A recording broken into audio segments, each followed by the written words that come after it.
Halo teman-teman semua, selamat datang kembali di YouTube channel saya. Nama saya Kevin Saili. Pada YouTube channel ini teman-teman akan menemukan informasi menarik seputaran technical analysis untuk cryptocurrency. So if you like cryptocurrency, make sure to hit the subscribe button and don't forget to leave your thumbs up kalau kalian suka dengan konten yang saya bahas di dalam video ini. Teman-teman, sesuai dengan perbincangan kita kemarin ya, karena saya ngeliat juga banyak sekali yang request tentang pembahasan seputaran Alice. So why not kita bahas tentang si Alice teman-teman ya. Jadi si Alice ada beberapa hal yang akan saya sampaikan. Tadi saya doing a little bit research, terus saya juga lakukan analisis ulang tapi secara fully analysis. Jadi teman-teman nanti akan saya jabarkan seperti apa kira-kira analisisnya. But before kita bahas lebih jelas tentang si Alice, ada beberapa komentar yang pengen saya baca. Pertama adalah trading itu 1% entry, 1% exit, 98% sabar menunggu konfirmasi, which means ini benar banget dari Dark Witcher. So I'm gonna give him love and I'm gonna give him likes. Jadi betul sekali ya, memang itu yang menyebabkan trading itu menjadi sulit ya, karena sabar menunggu ya, itu yang susah teman-teman ya, sama kayak sabar nunggu pasangan. Waduh, hilang duit kena MC, nggak apa-apa, yang penting dapat pengalaman. Nah, ini adalah sebenarnya sedikit pemahaman yang salah kalau bisa ya. Jangan berpikir bahwa kamu harus hilang duit dulu. Maksud saya tuh begini teman-teman, seperti yang saya katakan kemarin, first part dari teman-teman belajar trading itu adalah gimana caranya kalian mendapat experience walau kalian lose money gitu loh. Jadi you lose money it's okay, tapi kalian dapat experience. Nah, satu hal yang penting adalah kalian harus sadar bahwa gagal itu adalah awal dari kesuksesan. Itu udah banyak banget orang ngomong seperti itu. Menurut saya nggak ada satupun trader di dunia ini yang mengawali kisah tradingnya itu langsung sukses gitu teman-teman. Nggak ada yang seperti itu. Artinya gini, kalau misalnya saya tanya sama teman-teman, bro, lu perlu loss dulu nggak sih buat lu bisa sukses di trading? Sebetulnya jawabannya ya tidak perlu. Pada dasarnya teman-teman bisa belajar dari pengalaman orang lain, which means artinya seperti yang saya sampaikan, in the first stage atau early stage kalian belajar, at least kalian fokus pada maintain capital ya. Fokusnya bukan sama profit teman-teman, tapi fokus ke maintain capital ya. Jaga capital kalian, jaga modal kalian, jangan sampai modal kalian tergerus habis bahkan likuidasi. Dan setelah likuidasi yang paling parahnya adalah nggak belajar apapun ya. Biasanya hal itu terjadi sama orang-orang yang pengen cepet tajir, terus bayar signal provider, which is gabung di grup 300.000, 500.000, 1 juta bahkan, padahal grupnya juga nggak menggaranti kalian bahwa signalnya pasti cuan, and then kalian gabung, kalian trading kan signalnya, begitu lose, ya kalian cuma bisa salahin grupnya gitu loh. Karena kalian lose money a lot gitu, dan kalian nggak akan bisa minta money back guarantee ke mereka. Karena ya kalian harusnya udah tahu gitu loh, pada saat kalian gabung, risk itu akan ada yang di trade, akan selalu ada di dalam industri trading teman-teman. That's why saya sampaikan, kalaupun kalian lose money, at least you learn something ya, itu teman-teman ya. Jadi ini saya meluruskan ya beberapa karena beberapa nih ya, ada beberapa lah komentar yang saya kemarin sempat lihat kayak kurang tepat gitu ya. Nah, ini yang oke nih ya, yang bener-bener menyerapi lah makna yang saya sampaikan gitu. So, teman-teman, pembahasan kita berikutnya adalah seputaran tentang Alice. Jadi untuk Alice sendiri, saya tadi sempat ngecek di Coin Market Calendar ya. Kalian bisa lihat di Desember ini itu sebenarnya cukup banyak kita bilang perkembangan lah ya, atau pengembangan atau development terhadap game Alice sendiri ya. Di sini dia ada in-game NFT auction, which is saya cukup yakin auctionnya itu dilakukan untuk aset NFT-nya Alice ya, yang mungkin tanah atau mungkin seed, atau kayak istilahnya kalian tahu seed itu adalah bibit tanaman ya.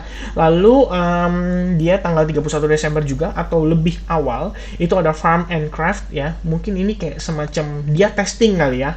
Istilahnya kan kalau kita tahu kan game Alice ini kurang lebih seperti Harvest Moon nih, kayak game peternakan gitu loh ya, peternakan atau pertanian. Jadi mungkin ini udah lagi on progress, dia mau testing. Terus ada tambahan gameplay, which is ini saya juga belum research lebih deep. Lalu ada event ya, ini adalah community created event, jadi kayak semacam mungkin pertemuan, perkumpulan atau gimana. Tambahannya sebenarnya minor banget ya, avatar customization, jadi avatar ya kita punya karakter di dalam game, terus ada baju baru, ada hairstyles baru, terus ada mata. Ini penambahan yang sangat minor. Menurut saya the biggest event atau main eventnya itu adalah 21 Juni 2022 ini ya, ketika full game dari Nightblood Alice itu full release. Jadi ini yang sebenarnya menurut saya cukup important gitu. Which means sebenarnya kalau kita berbicara soal Alice, ya Alice sebenarnya agak sedikit ya mungkin challenging ya buat si Alice ini, karena sebentar lagi kita sama-sama tahu mulai banyak berdatangan game-game yang istilahnya lebih keren lagi ya kan, dari berbagai maksudnya developer game itu suddenly udah mulai realize bahwa NFT game itu menarik ya, maksudnya game yang ada NFT-nya itu menarik, which means itu bisa menarik pasar, nggak cuman pasar yang biasa aja kayak orang-orang yang main game biasanya, tapi juga pasar yang bermain cryptocurrency gitu atau bertransaksi cryptocurrency gitu. Jadi ya menurut saya Alice akan cukup challenging karena dia Juni 2022 baru rilis gamenya. Meanwhile kita sama-sama tahu ada aksi atau yang aksi Infinity, which means sudah already going up ya. Terus ada Sandbox juga. Terus kita sama-sama tahu ya sebenarnya ada Metamon dari Racha, which means ini juga kalau mau main aja itu udah harus ngerogoh kocek mahal banget teman-teman. Jadi ya ini sebenarnya a little bit challenging. Nah, coba kita akan melakukan analisis menggunakan dia punya chartnya atau price actionnya.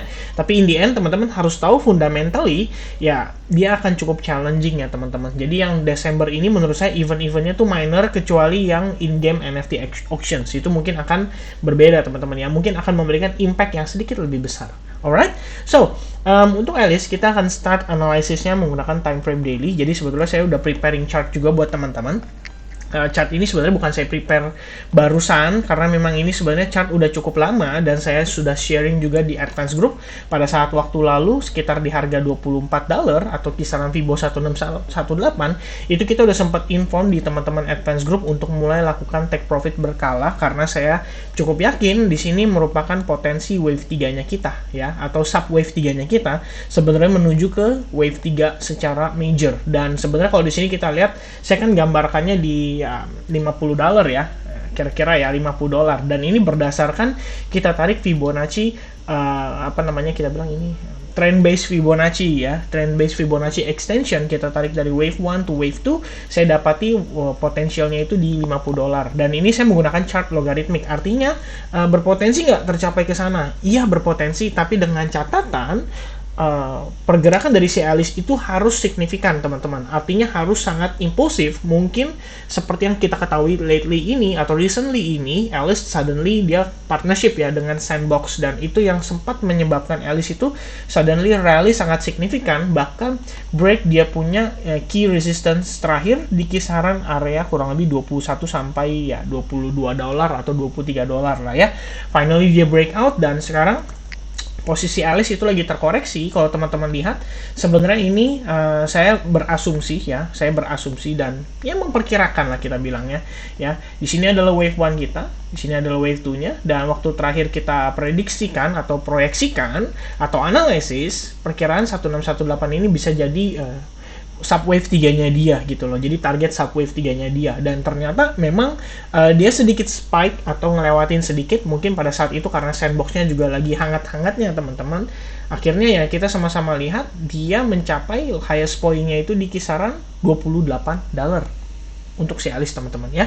Nah, kalau misalkan kita lihat dengan kondisi seperti ini, pertanyaan berikutnya adalah apakah si Alice ini berikutnya sorry teman-teman, ini ternyata saya punya internet agak sedikit terputus ya. Wait a second teman-teman, saya reconnect sebentar. Oke ya, anyway sambil reconnect ya nggak masalah ya, ini chartnya juga sudah tersedia memang sebelum saya tarik tadi ya. Kalau misalkan teman-teman, nah ini sudah terupdate kembali teman-teman. Jadi kalau misalnya teman-teman perhatikan, saat ini kita berpotensi sedang memasuki potential wave 4 atau subwave 4-nya. Kalau kita lihat di sini ini terbentuk semacam ABC correction pattern ya, atau corrective pattern, dan ekspektasinya adalah sebisa mungkin ini kalau bisa jangan drop lebih deep lagi atau bahkan sampai ke subwave 2 ya, which is subwave 2-nya itu mungkin di sini atau di kisaran kisaran angka $9,4 gitu. Jadi kalau misalkan Alice itu drop back sampai $9,5, maka dia punya bullish, kita bilang bullish model, atau dia punya kerangka bullish atau roadmap bullishnya itu otomatis akan failed gitu. Dan kalau misalnya teman-teman lihat, ini kan sebenarnya kita ngelihat subwave 4 itu udah sampai ngelewatin wave satunya gitu, dan pertanyaannya adalah bisa nggak sih gitu, karena kan ada aturan ya, kita tahu ada aturan di dalam Elliott Wave Theory sendiri bahwa sebenarnya wave 4 itu nggak boleh melebihi wave 1. Dan sebenarnya ada teman-teman, yaitu leading diagonal Elliott Wave Theory, which means kalau kalian lihat nih wave 1 itu wave 4 itu bisa break di bawah wave 1 teman-teman. Jadi ini adalah salah satu special case lah kita bilang di Elliott Wave Theory. Ada juga yang seperti ini, jadi kayak variasinya gitu loh. Kalau misalkan secara dia punya basic atau dia punya main teori, ya kayak kita tahu teman-teman, wave 4 itu nggak boleh lebih rendah dari wave 1. Tapi ada juga variasinya yang dinamakan dengan leading diagonal ya. Which means sebenarnya kalau kita bicara leading diagonal ini, kita ngelihat dia ada potensi kayak semacam pembentukan, ya kalian bisa consider ini mungkin kayak rising wedge pattern, atau mungkin ya intinya pattern yang kurang lebih ke arah impulsif ke atas gitu ya. Jadi kayak mungkin ascending broadening wedge bisa included, atau rising wedge pattern mungkin bisa included juga teman-teman. Which means kalau misalkan ini memang adalah target dia punya wave 4, maka kita ekspektasinya adalah bisa ngelihat Alice ini bergerak parabolik ya. Which means kita sama-sama tahu lately ini saya sempat lakukan analisis terkait dengan Bitcoin, bahwa Bitcoin itu memiliki potensi untuk breakdown lagi, di mana dia terreject atas dia punya level 61,8%, which is itu Fibonacci retracement golden ratio-nya. Dan kalau misalkan Bitcoin terreject dari 52.000 atau 53.000, maka kita sama-sama melihat Bitcoin itu berpotensi testing lagi sejauh-jauhnya, separah-parahnya itu sampai level $40.000, which means itu yang kita nggak ekspektasikan teman-teman.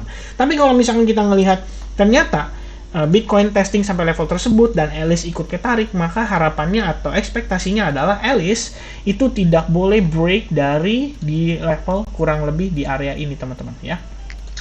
Jadi ini kalau misalnya teman-teman dari advance itu pasti tahu banget ya, saya sering banget bilang istilah big fan zone dan lain sebagainya, which means ini saya expect sebagai area big fan zone-nya kita ya, karena di sini dia berhasil terjadi breakout dan dia meneruskan penguatannya.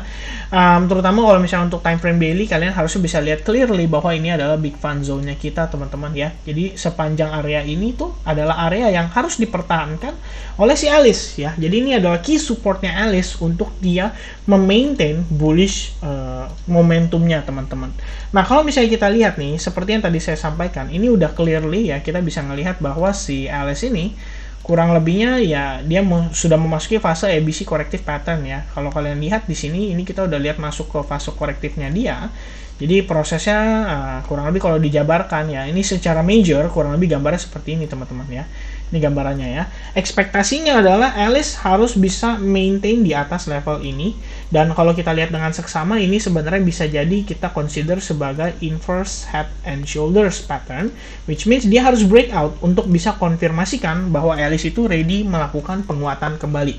Otherwise, kalau misalkan dia fail untuk breakout dari sana dan ternyata dia malah breakdown, which means ini memang sebenarnya juga merupakan descending triangle pattern yang kecenderungannya adalah breakdown, maka teman-teman boleh antisipasi dulu, boleh hati-hati dulu, dan tidak perlu terburu-buru untuk melakukan penyerokan atau membeli balik si Alice ini teman-teman ya. Until kita ngeliat konfirmasi, menurut saya ada baiknya kita stay sideways atau stay on the sideline ya sebenarnya.